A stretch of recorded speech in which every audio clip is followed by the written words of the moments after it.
and welcome everyone. A very warm welcome to Capilano University virtual pre-departure session. I know that the times are very tough for all of us. The team from Canada would have been in India and we would have been doing this pre-departure session maybe in Delhi, Chandigarh or Ludhiana. However, we should not let this stop from enhancing our knowledge and sharpening our minds. That's why we are all here together virtually for our virtual pre-departure session. Capilano University is a place to challenge yourself, explore your potential, and connect to new experiences and opportunities. This session will be taken by our director, Chris, Supervisor International Student Admissions Shannon, and Manager Capilano University Francisco. Over to you guys. Okay, thank you very much, Dakshita, and welcome everybody. It's a real pleasure to imagine that you're out there. I was going to say see you, but I can't see you, so I'm going to imagine you're out there. We're very pleased to spend a bit of time with you today. We hope that we're going to cover most of the questions you have, and the point of today's exercise is to give you a little more introduction to the university and also to help you with your registration, which is coming up very soon. So we hope that you're going to have most of your questions asked by the end of this session, but we're also going to provide the opportunity for you to ask questions. And we're going to get to those questions as we proceed through the session today. So I suspect you may be with family members or friends, and if you are, then a big warm welcome to your family members as well. We are, of course, over here in Vancouver. It's 6:30 in the morning here, we haven't had any coffee yet. So we're going to do our best to stay bright and bright and awake, but we're going to do a fine job of that. So today we're going to proceed through with the pre-departure session, and the focus today is going to be on what you're going to eventually come to at Capilano University, and how to register in your classes. So you probably received this presentation notice a little while ago, and this is what today is, but we had one additional member. That's me there, and this is Shannon, and Shannon's going to join us shortly. And then along comes Francisco. So Francisco, there he is. He's the manager for CIA. So I think on the side you can probably see all our images. So would you mind saying a good morning, please, Shannon? Of course. Very happy to have everyone here, and nice to see all of you, and looking forward to have you on campus.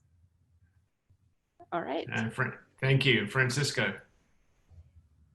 Thank you, Chris. Good morning, good night, everyone in India. It's a pleasure to be here as well. As Dakshita mentioned at the beginning of this presentation, I was excited to go to India early this year, but I couldn't go. Things changed, and I at least have the opportunity to be connected with you this morning. Thanks, Chris. Excellent. Thanks, Francisco. So you see a lot more of these two in a little while. As mentioned, this is what we normally do. Here I am in Ludhiana last year, and as mentioned, we normally are here with you and with family members, all spending time and sort of having an introduction to Capilano University. So we can't do it this way this time, but we'll see you here before too long, and we're looking forward to that. So this is part of our team that we normally do the presentations with, and but as I said, we're going to do it this way this morning.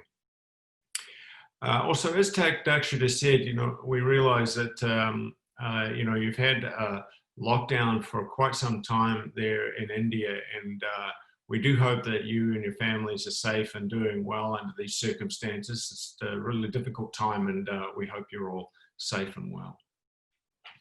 So this is an image of Capilano University. I'm going to spend a little bit of time just going through a little bit about what you're going to eventually come to, because we want you to be excited about coming to Capilano eventually. It's really a wonderful place here, and you're going to enjoy it when that time comes, hopefully not too far away. That's a picture of the institution there at Capilano. What we're going to spend some time on in the next little while is a little bit about Vancouver, what Vancouver's like in Capilano University. I'll be honest with you, I put this trivia thing in there. I'm going to ask Francisco if we're going to be able to do that, but if not, we're certainly going to get to know you through your questions. Then we're going to spend some time about online learning and updates for fall 2020. Talk about accommodation options when you get here, and also some quarantine issues as well. Francisco will address those. We'll do some work on course registration. That's what Shannon will work on, and permits and travel, and then some important dates to remember. So this is what Vancouver looks like in the wintertime. This is probably, my guess is probably around about February or March. We often get the snow on the mountains behind the city here. So we really like to sort of express this as we're a world-class city, or on the edge of the wilderness. And it's really true. When you head back in here, this is wilderness. You'll cross, if you start walking, it's a long way, but if you start walking north, you'll cross 4 major highways until you get to the North Pole. That's what it's like here north of here. It's wild country. Capilano is very, very fortunate to be located right on the edge of the wilderness. And so we've got forests and mountains right in behind us. There's lots of recreation on these mountains too. There's skiing here on Mount Seymour. Over here is Mount Cypress, mountain biking, exceptional mountain biking over here. Sorry, this is Grouse Mountain. Then one more over is Cypress Mountain. And then, of course, we've got this amazing world-class city we live on the edge of as well. The city is growing quickly, but it's small on India standards. It's only about 2 million people all up, but it is a spectacular place to live. Capilano University is going through a sort of a revisioning of where we want to be in the future. And so we're going to show you a short video. Now, I hope this works on your computer feeds and your respective areas. It's not a very long video. There's 2 videos here. But hopefully this works on your computers, and the sound and voices and everything sync in together. But what we will do is we'll just share with you a short video, and this is where what Capilano believes is important and what we're working toward over the next 7 or 8 years as we go, up to 10 years as we go into 2030. So I'll just show you this short video. Imagine multiple campuses, a connected community with a single purpose, embracing curiosity and imagination. Imagine cultivating life-enhancing learning experiences in diverse and inclusive environments. Imagine discovering the transformative power of imagination that will inspire our actions for years to come. Imagine embracing values of innovation, collaboration, transparency, honesty, health and well-being, reflective practice, sustainable actions, and a commitment to truth and reconciliation and decolonization, indigenization. Imagine the synergy between imagination and a boundless engagement with our communities in order to build a distinct university experience for our students, faculty, and employees. Imagine, where will you be in 2030? So we are planning ahead, and our vision for the future is that we'll be a university which is all about creative spirits, about well-being, working with communities, sustainability, and and these are sort of the core themes that we have addressed and we will continue to address in the future. Now, I see a few people raising hands, so I'm not going to get to your questions until a little later on, and we've got a question Q&A and a chat box on the side. What's happening is Dakshita is actually taking notes on what the questions are. So if you could address your questions there, and then we'll get to those a little later on, if that's okay with you. So who better to talk about Capilano than actually the students that attend? And so these are many of the students which are from around the world and some students from Canada, and they're just going to share with you in one very short word or two what they think of Capilano University and their experiences. Let's start off with Gabriel. Hi, I'm Gabriel and I'm from Brazil. And I'm from India. Vietnam. From Mexico. Taiwan. China. North Van. From Korea. Colombia. CapU for me means opportunities, fun and friendship. 改变. Community. Better job. Getting it all started. Multicultural. CapU means community to me. A building step for my future. Jalan. 다양한 색깔의 힘. Chifa. Capilano University means diversity for me. Explore. Opportunity. Fun and frolic. Compromiso. Đó là phước quan hệ. New experiences. Felicidad. Learning with fun. União. Has have been crazy. Hopefully not too crazy, but that's what we like to think. We believe our university is all about, those kinds of values that all our fellow students have identified. We know all those students very well. Many of them are mentors for us, which means, and we'll talk about that a little later on, which means that they work with you as an incoming student to help you in your transition to a successful transition to Capilano University. Now, we know that you've made the decision to come to Capilano University, but we're still going to share with you a little bit about what it is that our university is all about. And we'll just do that briefly, and hopefully this can give two things. It can just reassure you what you're coming to and what we believe in at Capilano, and also maybe with your parents or your friends and so on are there with you as well, then they too can they too can learn a little bit more about the university and what you'll ultimately be doing when you come and join us. When we say ultimately, we're going to get to that a little later on as well. We want you to start as soon as possible, but it may be an online start, but we'll see. Let's find out. There's some things for us to learn here. So as you can see, we just turned 50 years old. This is our president of Capilano University, Paul Dangerfield, and he's blowing out the flag. What we were is we started. No, the candles, not the flag. He's blowing out the candles. So on the cake. So 50 years ago, we started in the basement of a church. Actually, there's a church here on the North Shore, and this is where Capilano University started, in this basement. That's 50 years ago. And as you can see, the students had long hair and beards, and they look kind of like hippies, and well, hasn't really changed much. So this is just a few years ago. Long hair and beards. I think it speaks well to who we are. We're a casual kind of place, but we expect high standards, and people work hard here, and they get a lot out of the institution. And I've been very proud to be both a teacher at this university, a dean in many faculties, and now oversee international education here at the university. And it's been, I've seen so many students come through this institution and learn and grow and just have a wonderful experience. And we're looking forward for you to have that opportunity too. I do want to mention a little bit about accreditation. And the reason this is important is because it was really hard work to get accreditation.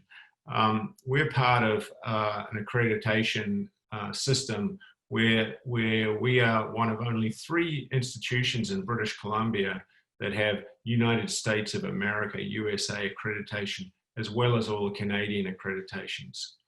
Now that's hard to get, And it took us a long time to earn that accreditation, but it ensures a very high standard of your programming, of your courses, and of the whole administration of the university. So we're accredited with NWCCU. Very few universities and colleges have that in Canada, and it was very hard work. It took us a long time, and we're proud of that. Kind of the characteristics of Capilano are that we are teaching focused. In other words, teaching is what we really spend all our time on and energy on. We love to see students prosper, and we do this in a very applied and theoretical way. And we are known for our high quality experiential learning programs. Now, we are learning to adapt that to an online learning approach right now, as are all universities around the world. But you will get to come to Capilano University and you'll learn that, you'll experience this experiential learning approach, and we'll continue to do that approach. But in the meantime, you will be doing learning, experiential learning, group work and things like that, even online. However, that's something that we really focus on. We make sure that our teaching is the best we can possibly be. Right now, I know that the teachers are spending an enormous amount of time honing their skills on online learning to make sure that everybody has a great experience. So we like to work together, create together. Our classes generally are quite small and they're very interactive. We don't generally have classes over 35 students, maybe up to 40 sometimes. That's actually, we don't have space for larger classes than that. As we do get back into teaching, we're going to have to work with all the different social distancing measures as well, so the classes are going to be even smaller. But at this point in time, we focus on relatively small classes. One of our core themes is that we are creative and we're imaginative. We have very creative programming. We do arts, and you know all this. We do theatre, arts, film, even in our areas which you might think are maybe not part of the creative arts and the sciences and the business and things like that. We still really work a lot on the creative energies of individuals, and we do what we can to enhance the application of your imagination and your individuality to all the work and the studying and so on that we do. This happens to be one of our IDEA programs, our visual communications programs, and they're working there together. We have wonderful music programs. The students normally travel all around the world and participate in different concerts and events and so on. And our film students are always out doing work on campus, creating film and so on. We're a very engaged learning environment, and that means that we do try to, we work together. Your teachers will not be, this is a teacher and students here. These are actually students from the Philippines, and this is one of our English for academic purpose teachers. And this is a very common scene at Capilano where the teacher is working directly with the student. At Capilano, if the teacher says, come and see me in my office, that's not a punishment. That means that they want to come and see you to help you. And they might be identifying that you need some work on something. So they'll say, come see me, let's figure that out. And that's the kind of relationship we have. It's a first name basis. It is respectful, but that's how we work. And so you'd call me Chris and I'd call you your name. And even the president likes to be called Paul, not President Dangerfield. He doesn't mind that, but he likes being called Paul. We all have a first name basis because we get to know each other, take a personal interest in you, and it's a very engaged learning experience. And this will be no different when we're online as well. Quite innovative in our teaching styles. This happens to be a guy named Roy. Roy is an incredibly experienced, one of our notable experiential learning teachers, and he takes people out into the field. This is him right there, actually, that's Roy. And he's out at a place called Rice Lake. This is quite close to us. This is Rice Lake in the winter. And as you can see, all the woolly gets very cold. And this is Rice Lake in the summer. And he's talking about the natural ecosystems there and how they differ. So we try to get out and do a lot of different kind of learning styles. Well-being is something that's very important to us. We want to be known as an institution that takes care of you, looks after you, makes sure that you are come out of our learning experience fitter and healthier than when you went into it. And so we celebrate. As you can see, Holi is a big celebration for us. It's a very good celebration, but we have to move it every year because every year the grass gets completely ruined when all the dye's been thrown around. But it's good fun. We have a great time. And we have athletics, normally sports and activities for people to get into, very strong soccer, badminton, basketball, and we've even begun cricket of late, not in a competition level, but certainly on a social level. And we like to feed people as much as we can. Food's a really important part of the whole cultural and learning experience for anyone.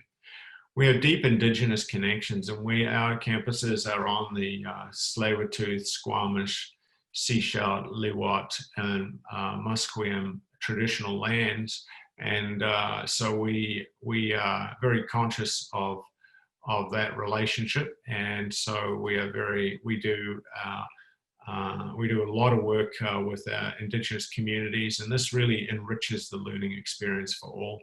This is one of our elders, Ernie, and you can go and spend time with Ernie on Thursday, and man is incredibly wise. He'll share his wisdom of years and years, and just to help raise awareness about things we don't normally think of. This is a canoe which was blessed for our 50th anniversary, and this is all part of our community that we try to build within the university of friendship and support. Here's a day where we're celebrating all the different cultures around the world, run by our Centre for International Experience. And even you can normally go and travel around the world even when you're part of Capilano, and we have study abroad opportunities in various different countries around the world for you to experience. Now we have a range of mentors which you will be assigned to or connected with when you come to Capilano. And the mentors are they're like you. They're students that are started at the university, had a great experience, and now they're returning and sharing their experience back to you. So we often have students that start, and only a year later they become mentors for new students coming in. And this is a great help. It helps you get established in Vancouver, established in the university, help you understand where you need to go to for different resources at the university, support, and so on. And so the mentors will be directly assigned, or you actually request a mentor, and once you've done that, then you get assigned or connected with a mentor, and they'll keep an eye out for you. We have a lot of different services in the university, like most universities and colleges. So I'm not going to go into great detail, but just we have academic advising. So if you need extra support, we have writing centers, math centers, even some employment service centers for students, career development center. We have counseling services, should those be required. We have some health services. You do a lot of work with the registrar's office eventually for program planning, your academic advising, graduation requirements, payments, all those sorts of things. We'll orient you to all these a little later on. At this point, is a bit of a pre-introduction, and later on we'll do an orientation session just a little bit closer to when you start, and then you'll have more an idea of what all these different services are and everything you need there. But you know what, we have been doing a bit of juggling of late, and it has been an interesting time for all of us. We've had to adapt quickly to the new situation, the COVID-19 situation. And back in March, we went online, and we had to shift our summer semester, our spring semester. We had to go to online partway through the semester. because of having to close the campus. And then we've done a whole summer now of online, and we're getting even stronger and stronger at this. The faculty are, and all of us.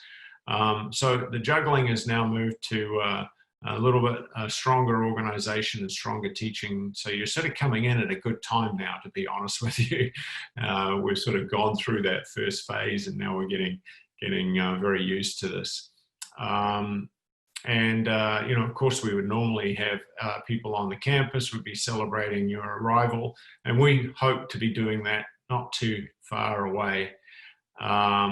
Oh, Francisco, that's a very awesome transition you put in there. Francisco worked with these slides a little while ago, so thank you for that, Francisco.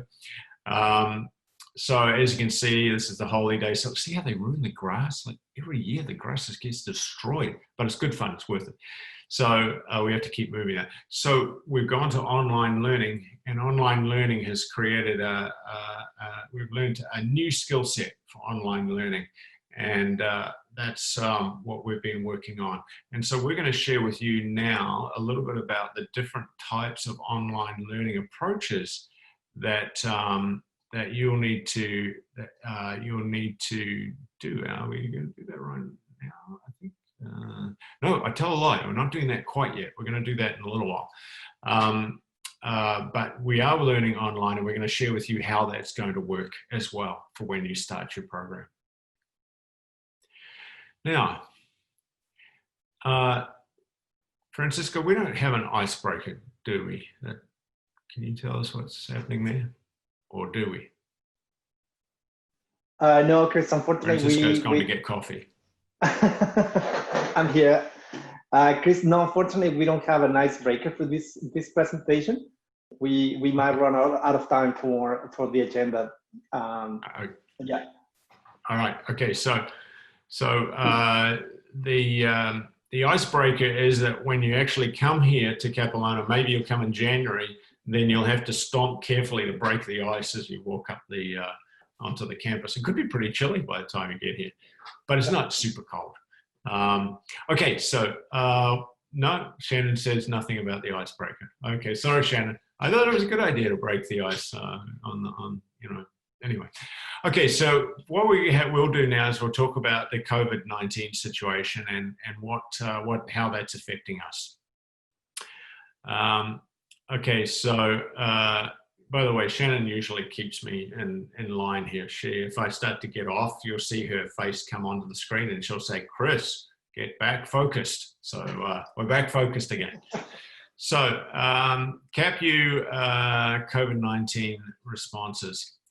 Now, most of the questions that you probably have will be answered on our website. And if you go to our website, we have you just go to the front page, and then you'll see this COVID-19 Capilano University's response, and you click on that, and that will take you to this one, CapU's response to COVID-19, and then you click on that, and then you'll see something for international students. And there's a whole section here on newly admitted international students. Okay, so there'll be questions like, are programs and classes going ahead? I've been accepted into a program in the fall. Can I begin my courses from my home country?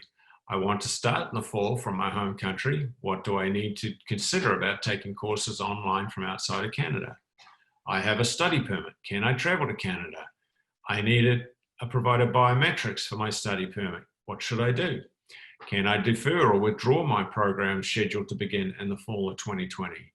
I want to register for my fall courses. Will courses be available? Is there going to be a new international student orientation? Am I required to self-isolate? So as you can see, there's a lot of questions that I'm sure you have, which we've already answered, and they're all on the website, but we're going to answer some of them right now as well. So there really are 4 things that are affecting your start in the fall, start in September. And these are the IRCC rules, which means Immigration, Refugees, Citizenship, Canada. That's the government rules. There's the university rules. There's your ability to get a visa and actually come to Canada. And there is the issue of actually getting here on an airplane, unless anybody has enough different idea on how they can get here. But that's usually the way. So the IRCC rules, we're going to start with that. And these largely relate to the postgraduate work permit. Now, this means that, and what it basically is that you can start online, but you have to complete 50% in person eventually to get your PGWP, your postgraduate work permit. Now, there's a trick to this, and that is you have to have a study permit first.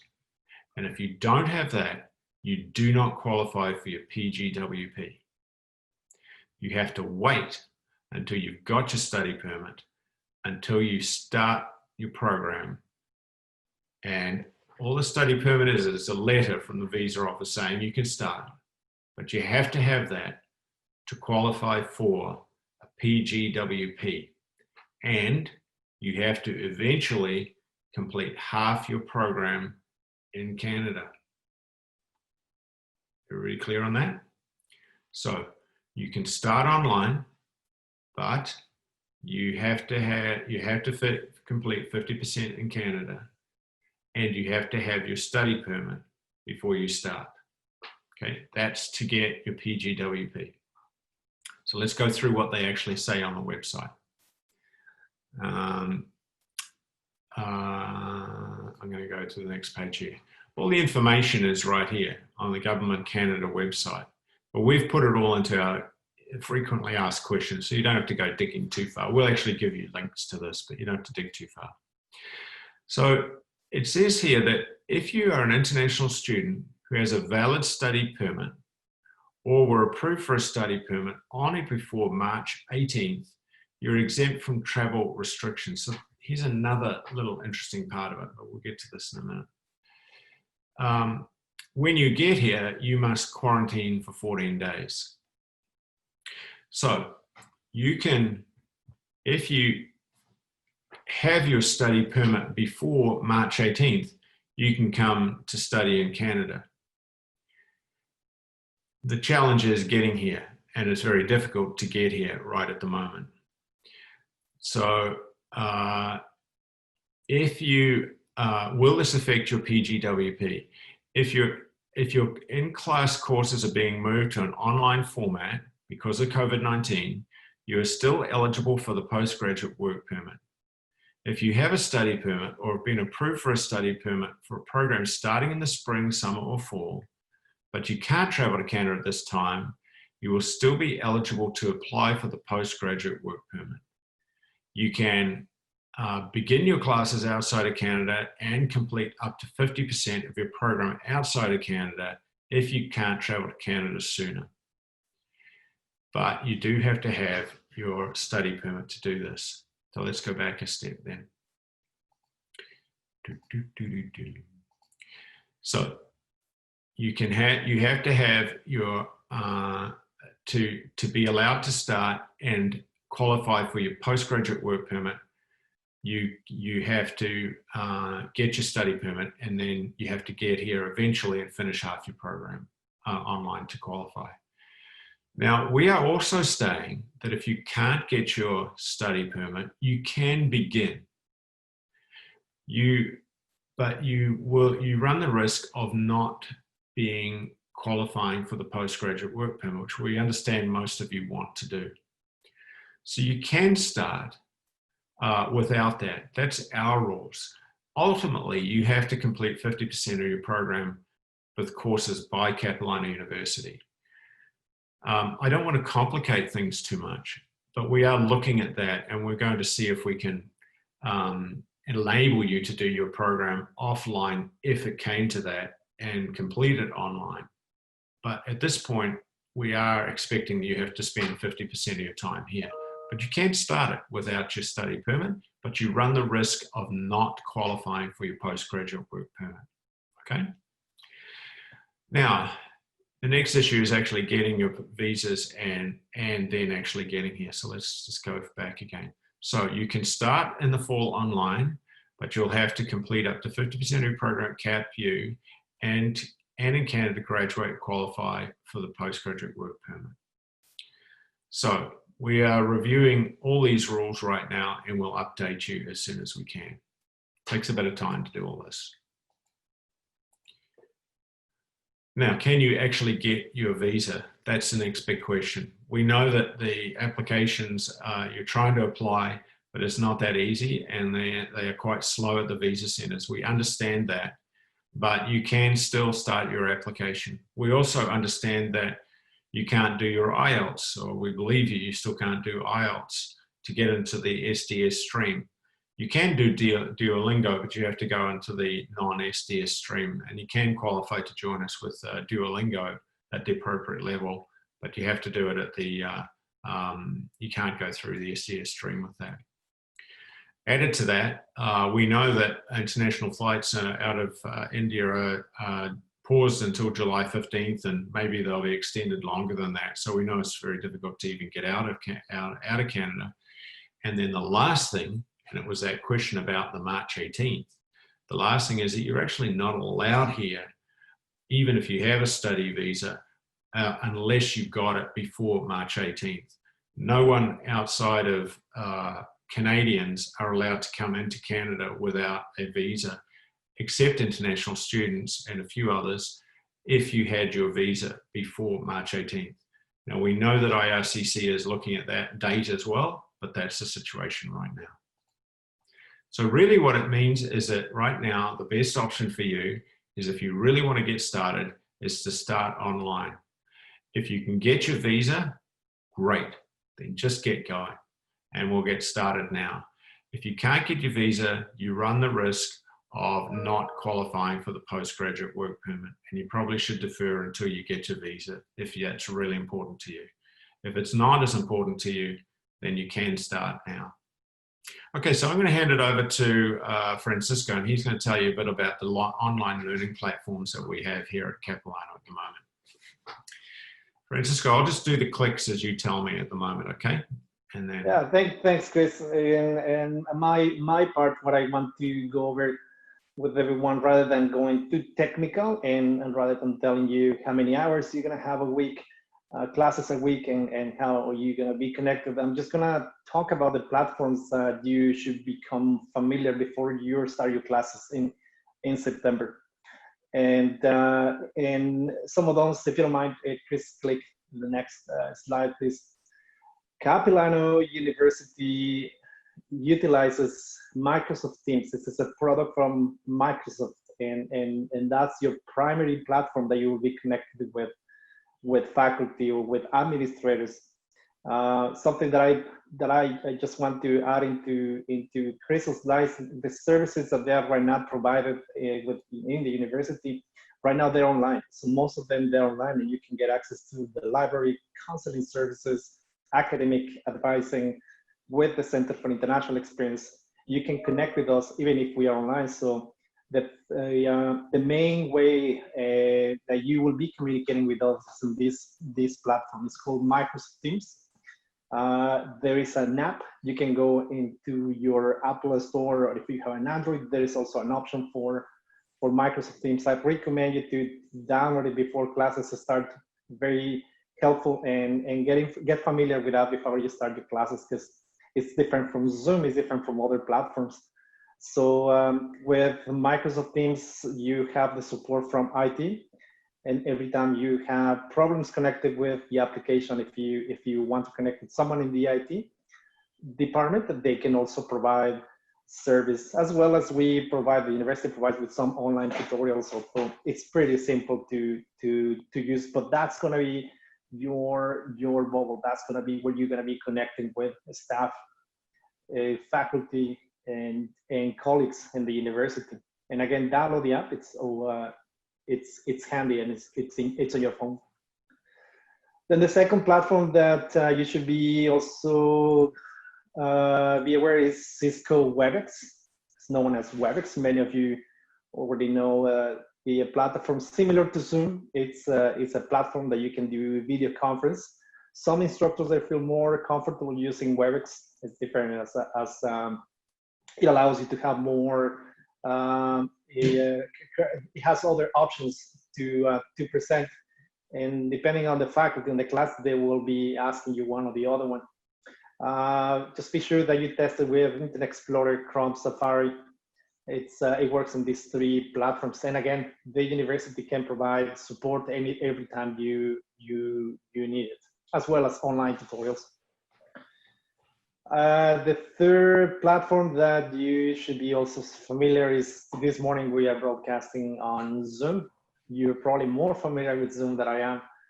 And this is a, you will believe that some faculty, some areas in the CAE, we also, sometimes we use Zoom. It has other capabilities that WebEx or Microsoft Teams did not have. But be also be aware that some faculty will be also connected on Zoom. The restriction with Zoom is that Capilano University is still working and assessing if Zoom will be an official platform in the future. More likely we'll move into that. But right now, Microsoft Teams and WebEx, you can download an application on your phone about WebEx as well. But sometimes faculty, some areas prefer using Zoom, as everyone in the world right now has been using Zoom. And the last one, some product that has been almost buried and forgotten is the next slide, Chris. Skype.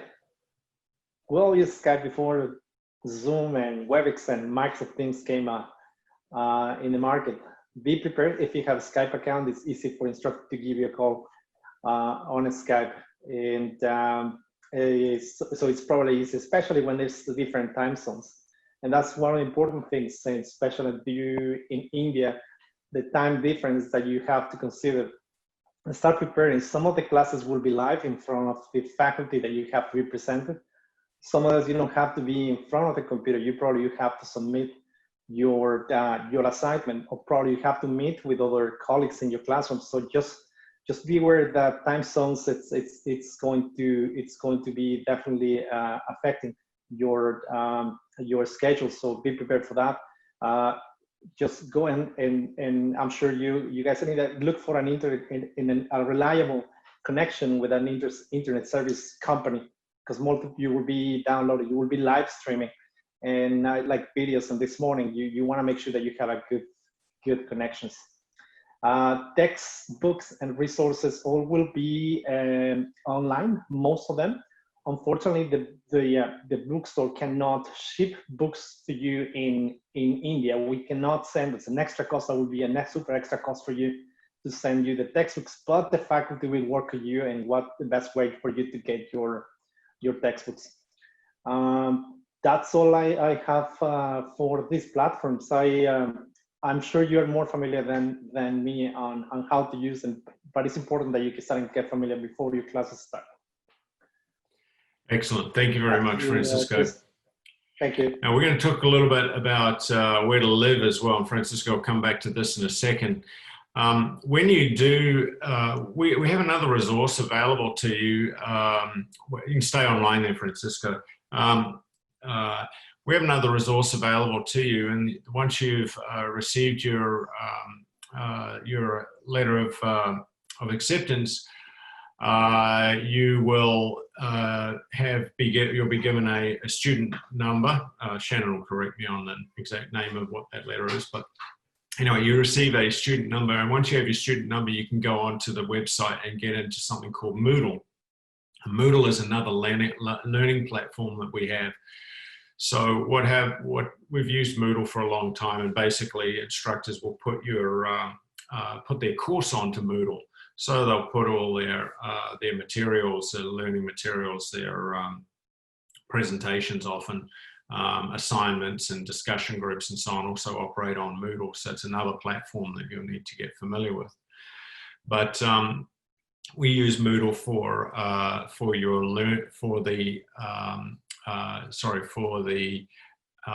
the International Student Guide and we've got many different categories, and they answer a lot of your questions as well. And one of them is finding a place to live. So when you do get to Canada, we know that a lot of you, well, you may be not 100% sure where it is. You saw a picture right at the beginning, and that was of downtown. Actually, it was taken from there, and I know that. That photo taken with the, you know, the lovely mountains behind. Well, those are the mountains behind right there. And that photo was taken right there. And I know that because that's my dentist's office. And I asked my dentist if he had a nice picture of Vancouver, and that's the one he gave us. He's a very good photographer. And I used to sit in my dentist chair and look out at that view. So I thought, oh, that'd be a nice view to show you. So that was downtown there. And then we looked across and we looked at Capilano University, which is, there it is, right there. And but the thing is that we are situated here on the just a little bit away, so it's nice and quiet, a little bit away from the main highway, Highway 1, which actually goes all the way across Canada. Highway 1 also goes all the way across here and out over the Portman Bridge, just over there, to a little known place called Surrey.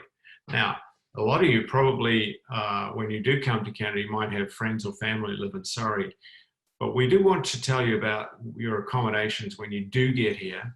And we'll get into more detail of that a little later on. But when you do choose to come here, Surrey can be a little bit of a distance away from us. It takes 41 minutes to travel from Surrey in a car, if you've got a car, to North Van, often when the bridge here, the secondary bridge, is busy oftentimes. So it's quite a long way to go. And if you're using a bus, then it takes an hour and a half, hour and 26 minutes. And so that's quite a commute. That's like 4 hours commuting. And students actually really like the fact that they're doing a lot of online work because they're not spending all that time commuting. Oh, they miss the campus, but they do. That's an advantage. So for those that are living outside of away from North Van. And if you decide to walk, well, it will take you 5 hours and 19 minutes. So that might give you a bit of an idea. But that's a little bit far to walk every day to get to campus. So Surrey is a long way out of town. And what we have on campus is we have a residence. So Francisco, maybe you could come back and tell us a bit about the residence. And also, I know that there's some questions which are emerging on the question answer about quarantine. And so Francisco, you could speak to that as well. I just want to add one thing before we continue. I know timing is, we always never seem to have enough time, but if you can bear with us, we've got a lot to get through, so just hang in there. I mean, it's hopefully it's nighttime and we're just keeping you up from going to bed early. So if you can hang in there with us until we're finished, would be really helpful. I do want to mention that on the background, Sam Ridiker, who's one of our really key members, is I know is answering a lot of your question and answers as they come up. So thank you, Sam Ridiker, for doing that. Sam Ridiker and Dakshita and Rishma are part of our team and our Capilano University team situated there in India. And of course, you'll have a lot of connections with them as you go through the whole process of getting started at Capilano. So thanks, Sam Ridiker. I can see you're really active there, so much appreciated. Thank you, Chris. Yeah. Okay, and actually, thank you too. Yes. Okay, so let's hear a little bit about the residents, Francisco. Yeah, Chris, thank you. I see some of the questions is in the Q&As. Somebody asked about the quarantine plan, and right now you're right. Right now, as Chris mentioned, non-national of Canada can't come to the country unless you have. Only if you're international students, if you have a valid study permit from March 18 or before. But right now, let's say that things change, and if you were about to come to Canada, currently the country is under a quarantine plan. So what that means, you need to make sure that before you come to Canada, and this is information that I'm not going to get into too technical. This information that is on the website, we can send you the links. But what that is, you build your plan before you come to Canada on how you're going to quarantine yourself. And what does that mean? You have to state and make sure that you put a plan together on how are you going to get from the airport to your residence. Are you going to take a taxi? Family member is going to come and pick you up. That level of detail needs to be on the document. You can submit this online. That's a cool thing that you can put that online. So when you come, this is already in the system. The document on the quarantine website give you details on what needs to be on the plan, because it's very detailed. You need to explain how you're going to get your products, your clinic products, from your dormitory to the store. So it has a level of detail. If it comes to that, we can support you.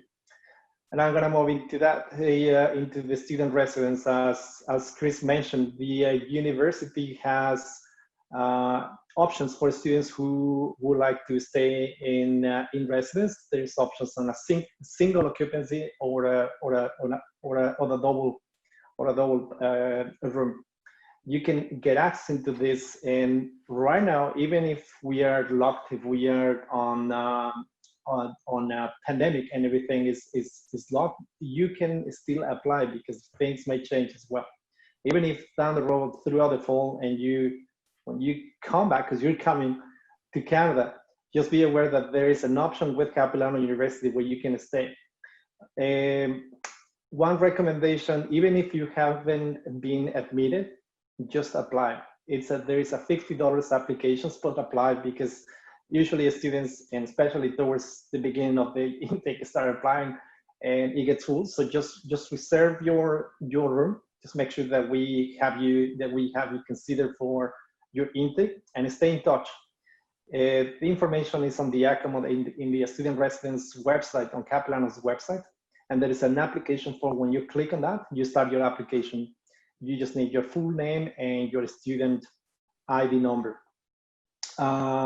These residents are not in campus, but they're 10 minutes away from campus. And all of it offers a positive space for the students to come. And if you come with your significant other, if you're coming with kids, we can also accommodate that to your needs.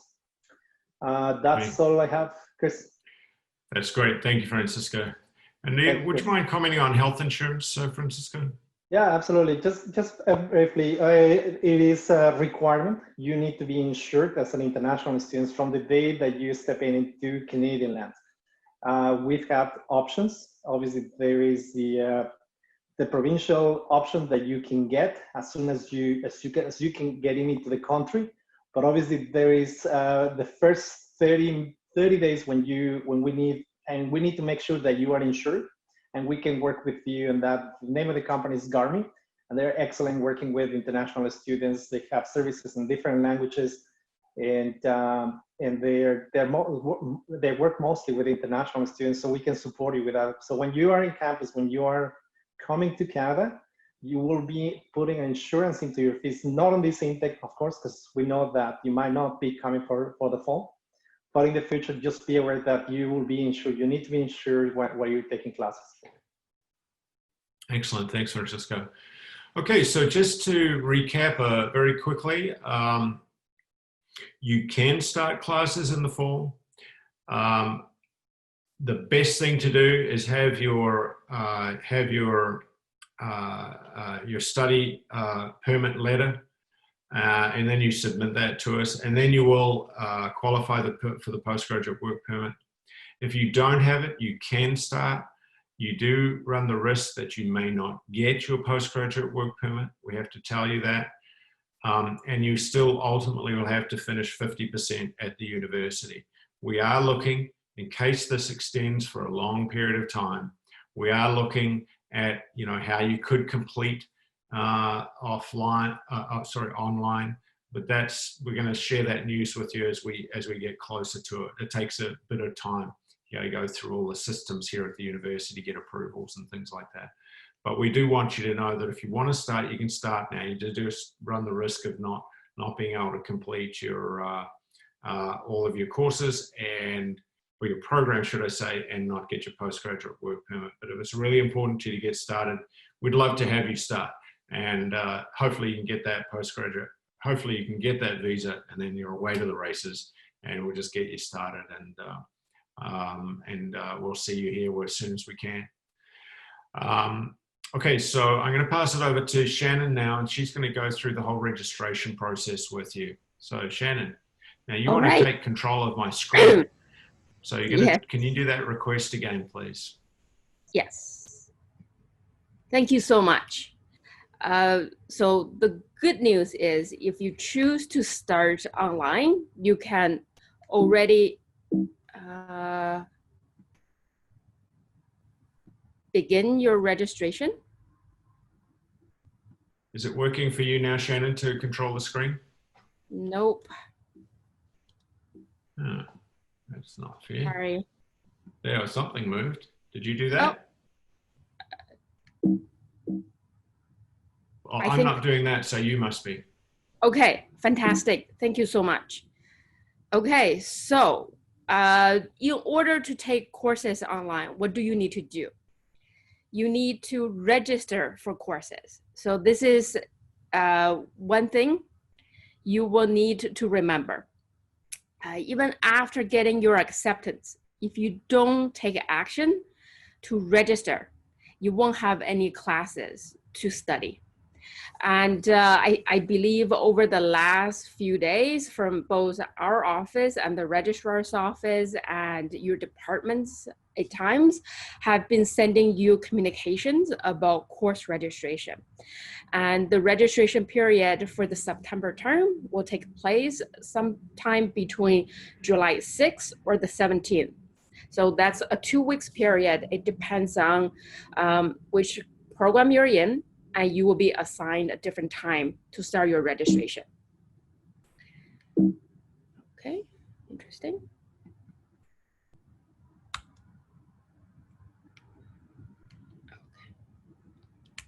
Okay.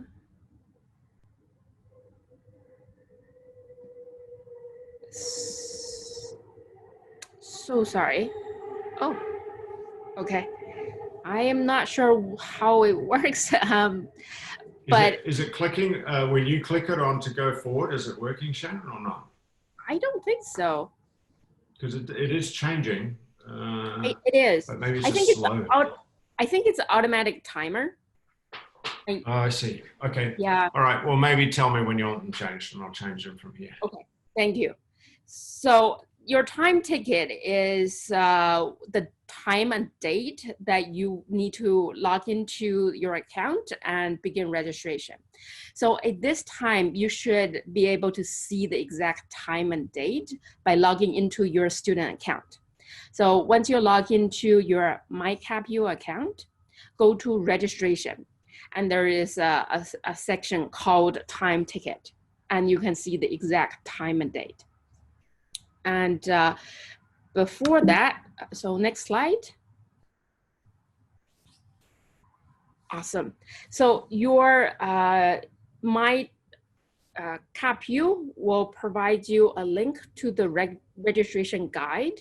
And the link is at the bottom.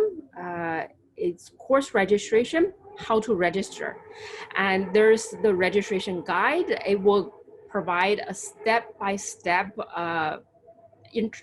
information, instruction on how to access your My Cap schedule and how to register for courses, and it will give you the screenshot and the process of how to register for the courses you want. And you want to read through this registration guide and make sure you're familiar with everything. And the My CapU schedule is already available for the September term. And we recommend you take the time before your time ticket starts to build your schedule. So when the time is your time ticket opens, your registration period begins, you know exactly what are the courses you need to choose, add, or change. Okay, next slide.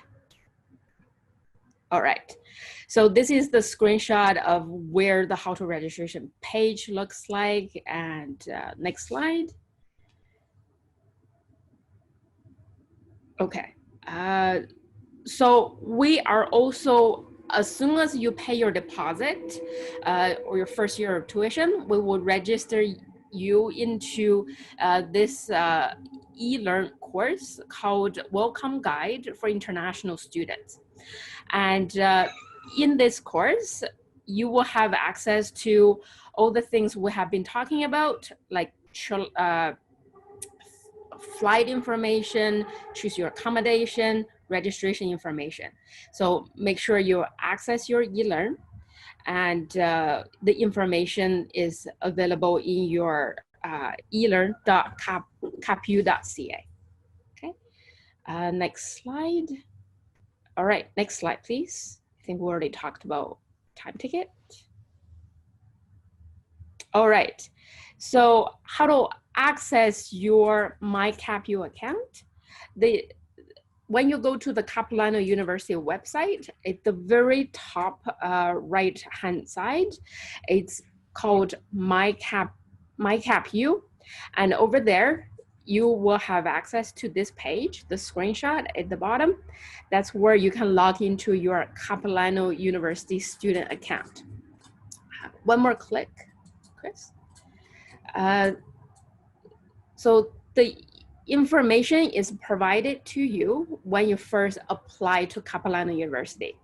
You are given your Capilano student number, and your initial password is your date of birth in the format of the month and the date of the month and the year. And you want the 2-digit from both the month and the date and the year. If you have already logged in and changed your initial password to your new password right now, use your password right now.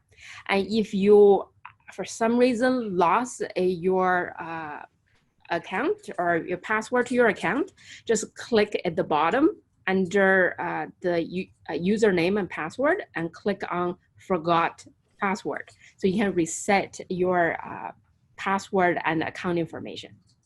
All right, next slide, please. All right, so now we have gone through the how to register part. Now you need to figure out what you need to register. And each program will have a different program requirement, and it's available on your website. You can also check the program requirement on the Capilano University calendar. It will list all the programs based on the year that you started.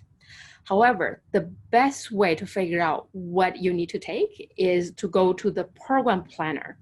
So the screenshot looks like exactly what the program planner looks like. And you can also search for program planner online. However, if all of that information is a bit more complicated, you are also very welcome to schedule appointment with an academic advisor. They are a staff at Capilano University that's familiar with all the program requirements that can go through with you on one-on-one session or in a group setting to help you with what you need to choose to register, like what are the courses you need to take. So you can go to the Capilano University website and search for academic advising, and it will take you to the page and help you to book appointment with them. They're available either on MS Teams, and they can call you by phone, or you can also email them. Right now, for the registration period, they're also hosting course planning workshops.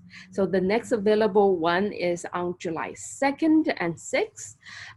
It's Vancouver time. However, if there's more demand than what is currently available, they will add additional sessions to help new students with course planning as well. All right, so this is the what and the how. So if you are having difficulty understanding like the specific system requirement to register for courses, you can email registration@capilanoU.ca. If you're unfamiliar with exactly what are the courses you need to register, you can contact advising at capilano.u.ca. If there's any question related to your status of being an international student, contact our office, which is inted@capilano.u.ca. Okay. I don't know if we want to go through any questions and answers. Chris, do you want me to go through the permits and travel in more depth, or are the information that you have covered is very similar to what I'm going to speak now?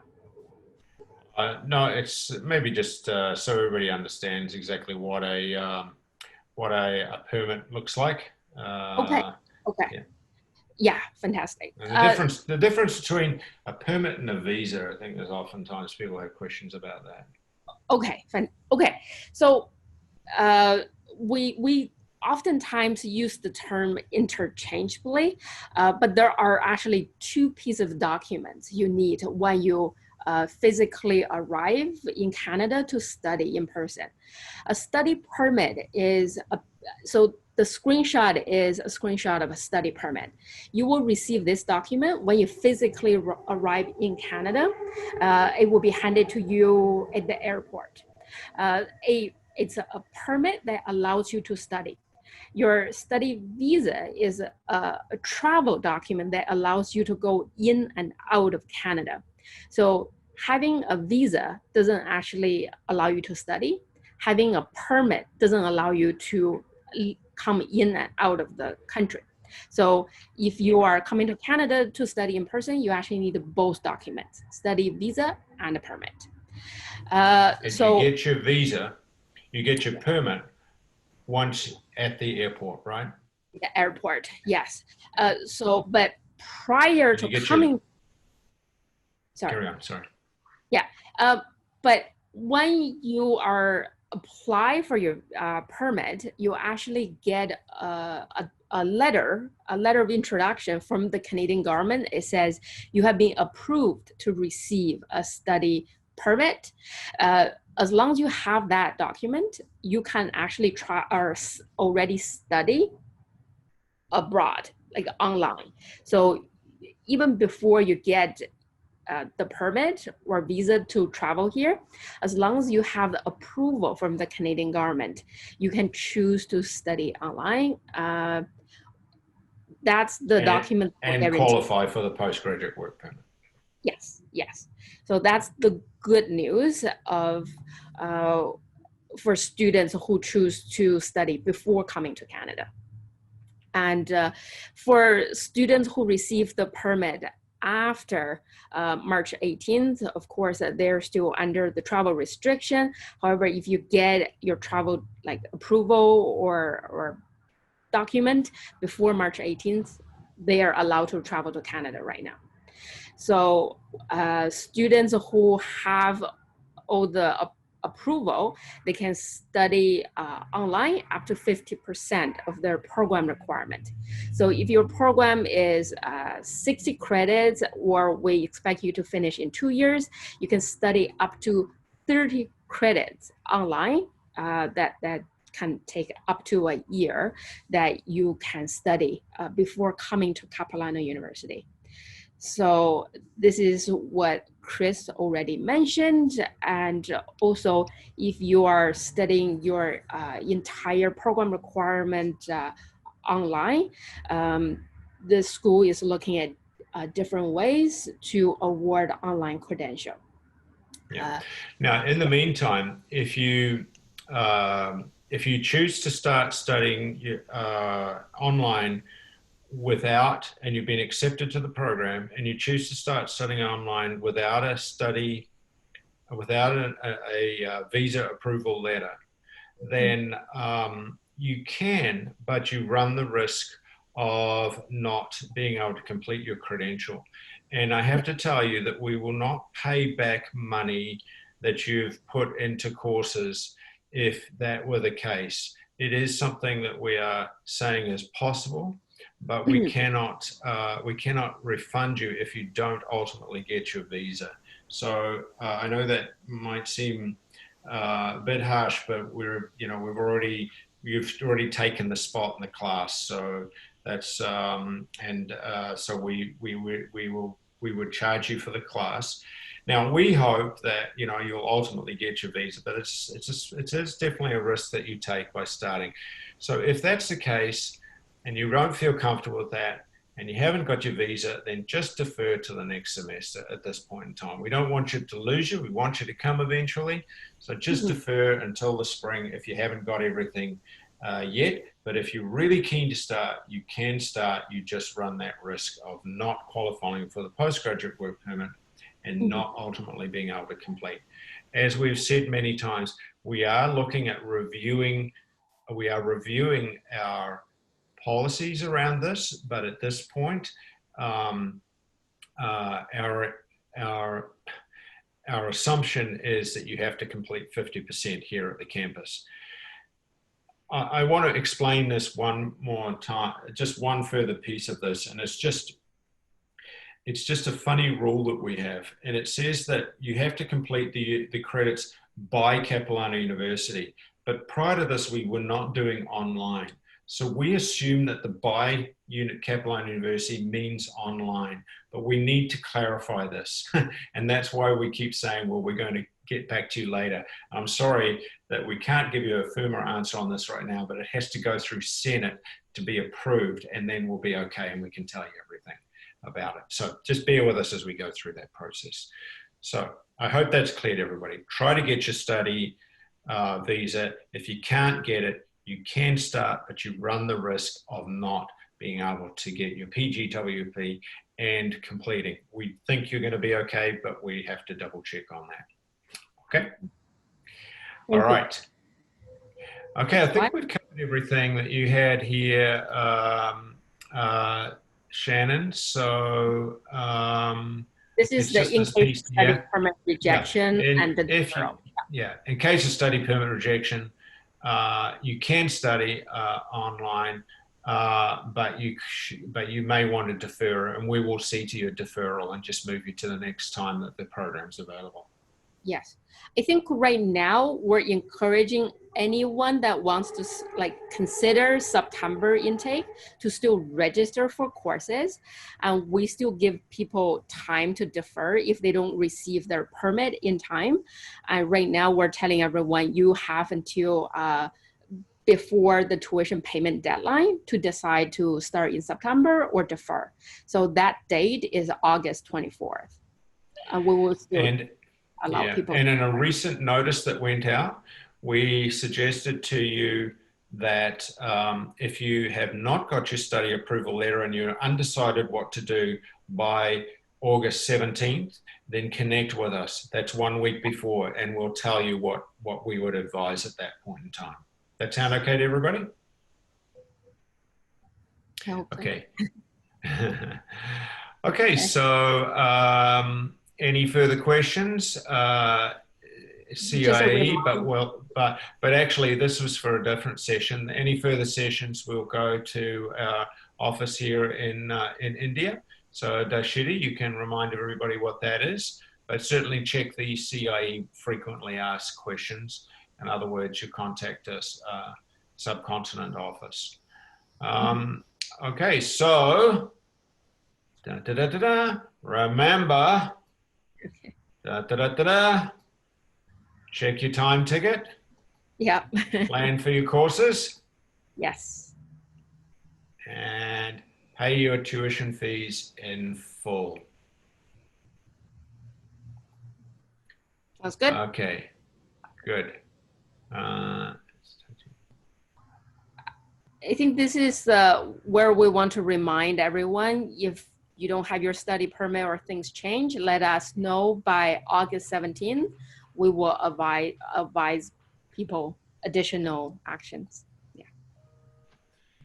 Okay, sorry, I had to go off my screen because I got a really sore back and I had to stand up for a little while.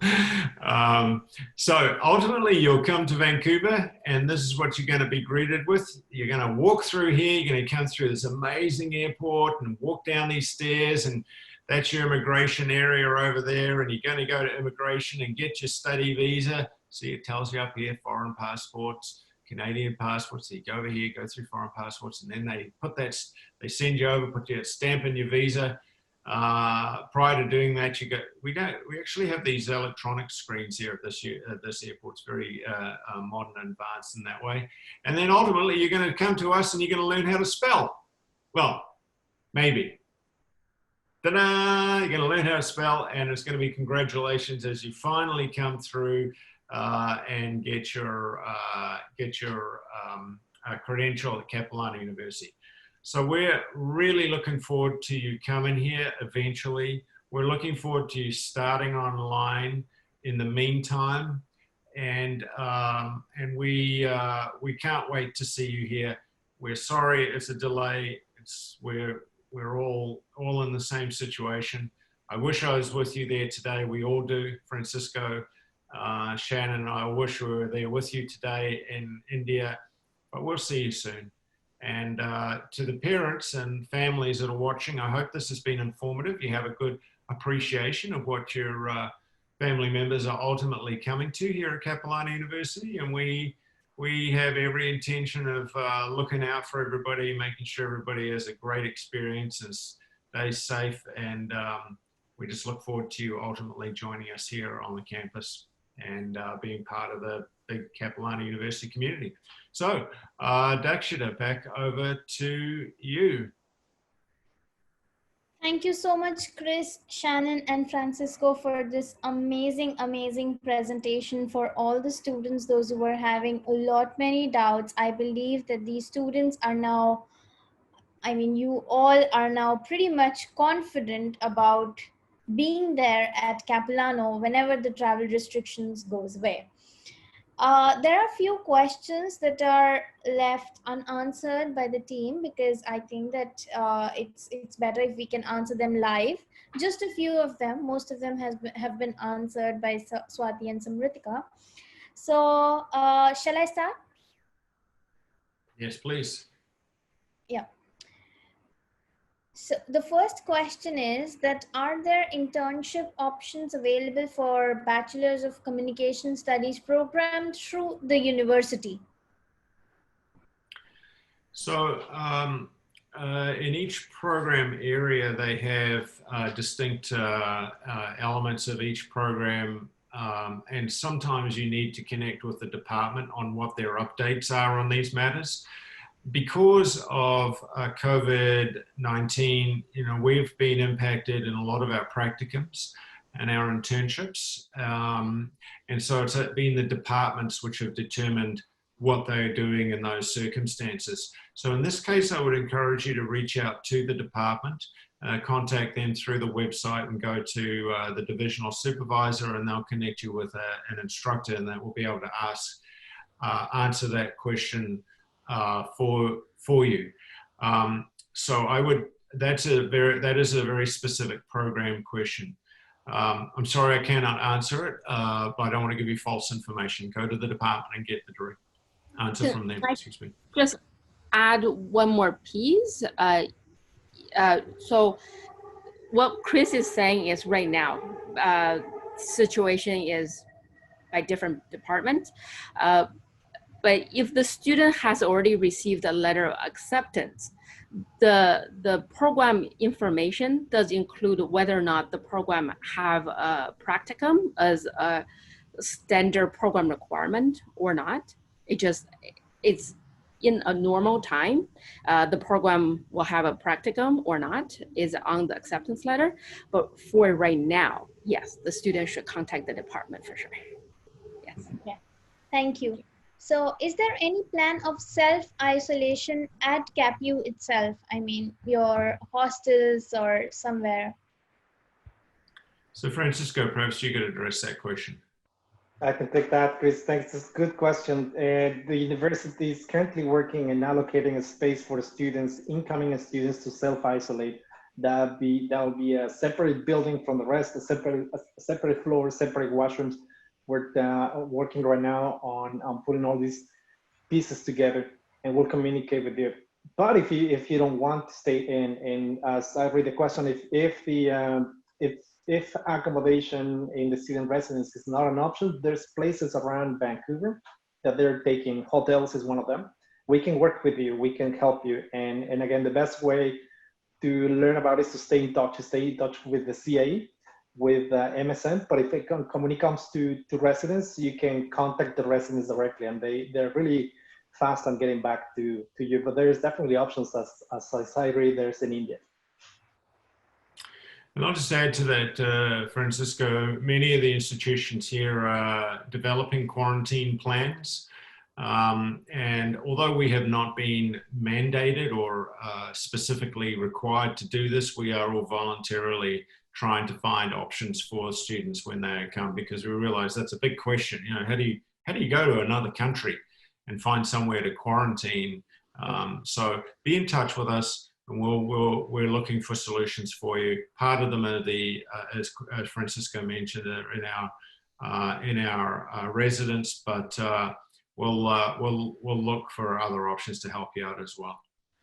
And one more thing, Chris, also I missed to mention that the university, the accommodation, the student residence will provide a separate letter for you to attach to your quarantine planning, including how the residence will support you and how the residence looks like and has all the necessary space and conditions for you to self-isolate.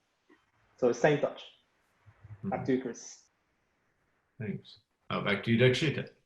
Yeah. Continuing with the same question, can we tell something about the expenses? I think that it'll be same of what it was before. I don't think so that isolation will have extra charges. Francisco, do you have an answer? Yeah, the university is determining the cost as well, because it depends on how early the student will come to the university, and it's only 2 weeks. So we're considering that we want to be fair and look at the best options. But right now we're working on that, and details will be online on the Capilano's website. Okay. Is global hospitality a good program to be pursued online? So some practical programs, I mean, global hospitality is all about, you know, the practicum hours and all. So what would you suggest for the students who have taken the global hospitality program? Yeah. Chris? So, sure. Well, I was the Dean of Tourism for 10 years. So, in fact, I know that program because I wrote most of it. But, you know, the tourism industry is, as we all know, is being heavily impacted right now. But tourism has a way of coming back. And although it will be a delay after COVID-19 is over, and it will be over one day, we'll figure out some, not that I have control over that, but we all believe that, we have to believe that there's going to be a solution to this eventually. And what the tourism industry has done in the past is it's taken about 3 to 6 months to recover. Now, we anticipate that the industry is going to take about 3 years to fully recover from the impacts of COVID-19. However, if you start your program now, you'll be graduating in about 3 years and 2 to 3 years. And so we anticipate a strong recovery. And the reason we say that is because it recovered after 9/11, it recovered after SARS, it recovered after every other major global event. And so there's a strong future ahead for tourism that's unlikely to change. At the moment, what's the program like? Well, yes, we are adapting and we aren't able to do the same kinds of involvement with industry. I would just say to you that, you know, now is a good time to start studying. It's a good use of time. While we can't do other things, it's a productive time. Our enrollments through the summer were a bit higher than we had any other previous summer. There are a lot of the students that are here are returning and continuing their studies. So people are trying to get their studies done. They're using it as a productive time. So yes, it will be impacted. I won't suggest it won't be. It will be different, but we expect that things will start to get back to normal. Here in British Columbia, restaurants, travel services and so on are reopening. There's a very strong push for domestic tourism. So people are traveling a lot within Canada, just the borders are closed. So if students can get here, then they, and once they've gone through quarantine and they've been able to enter Canada to go through quarantine, then you'll be studying like a regular student and you'll be doing the regular student things. It's just there aren't a lot of international tourists here right now, but certainly there's a lot of movement, a lot of tourist activities, and as the economy reestablishes itself. We don't know what's ahead. I mean, we won't pretend we have any idea what's ahead. There could be second waves. It could affect all of us. It could affect all these programs. But right now, it's looking reasonably promising that British Columbia is in fairly good shape from a COVID-19 standpoint. Our numbers are very low in new cases. Canada overall is declining very quickly. The United States is a completely different story, but at this point in time, the borders are all shut off. So, we're actually doing quite well, and tourism is rebuilding itself, but on a domestic basis. I don't want to get too much into tourism, but what's really important to remember, tourism is that the money that goes outside of the province is equal to the money that comes into the province. So the intention is to really try to shift businesses to a domestic tourism basis at the moment, kind of keep the money internal. And that's how the industry is moving along right now. Okay. So the next question says that even after registering for the courses, if at all I don't get my study permit, will I be still eligible for a deferral for January intake? As long as go ahead, Shannon. Sorry. Yes, thank you. As long as the student notify us in late August, so that's why we're putting out there, like, let us know by August 17th what the student wants to do. At that time, we can recommend based on which program the student is in. If they, we would tell student, if you're like in a program that has multiple intakes, they can deregister and submit a deferral request form. So it will be trickier for programs that only have one intake per year. That's a really tough call, right? If they defer from the September term, that means they could possibly wait another 12 months. And that is a situation we want to provide further detailed advice at that point. But yeah, as long as the student deregister from their classes, we're not going to be charging them for the tuition they're not going to be using in September. And the fee will put back in their student account, and they submit a new deferral request form, and everything will just be forward to the next intake that they choose. Yeah. So the last date to put up everything, like all the requests for deferrals, is 15th of August. We would like to know around mid-August, so we have a better time to plan and give student advice. Yes. Okay, got it. Yeah. The information we've sent so far, Dakshita, is that if you register now, then you've got your spot, right? That's what we suggest to everybody. Just register your courses now, figure out what you want to do, reserve your spot. What we do is that August 24th, if you haven't got your study permit letter and you don't want to start, you have to deregister from everything. Now, don't be scared by that. It's just okay, well, the reason we're doing that is because we need to know as an institution how many students are going to be in the classes. And sometimes we have wait lists. And so we have to let the next student into that spot because you're holding a spot that could go to somebody else. If you can't start, just tell us and we'll move you on to the next intake. It's not a big deal. But I mean, it's a big deal to you because you can't start, but some of these things are out of our control. The visa approvals are out of our control right now. The ability to travel to Canada is out of our control right now.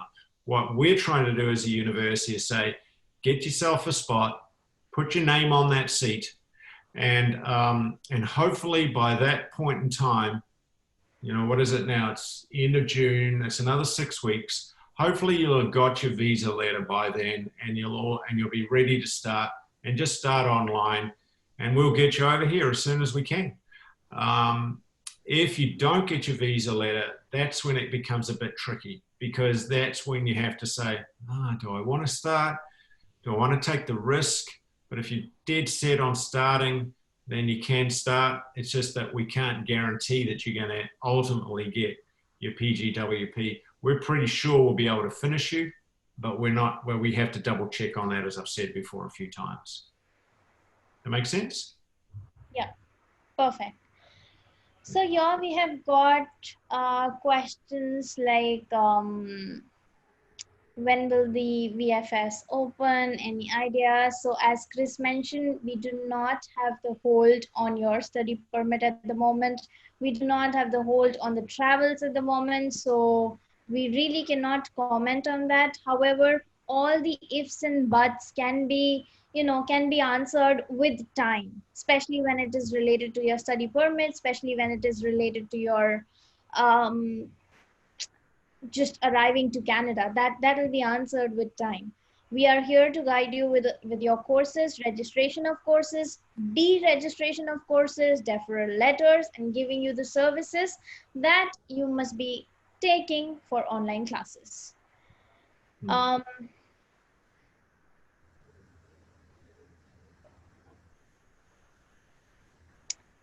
So yes, so that's about it.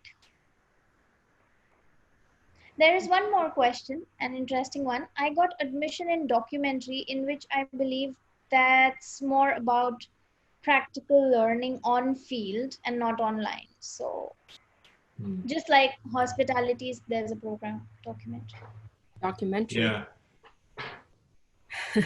Yeah, well, I mean, the film is definitely, you know, figuring out what they can do right now, as are the other ones that have the practical elements. What we're doing at the university right now is we are trying to come up with a way of doing what we're calling a mixed mode approach. So we're doing an assessment in the university right now to figure out how many students we can actually have safely on campus and still meet all the social distancing requirements that the government has asked of us. But we're still a little ways off because we haven't got the guidance from government yet as to whether or not we should go to that phase of reopening. So we're preparing for that. But we do know that that doesn't make it any easier for an international student that, you know, might have some classes that are starting here and might have some classes that are staying online.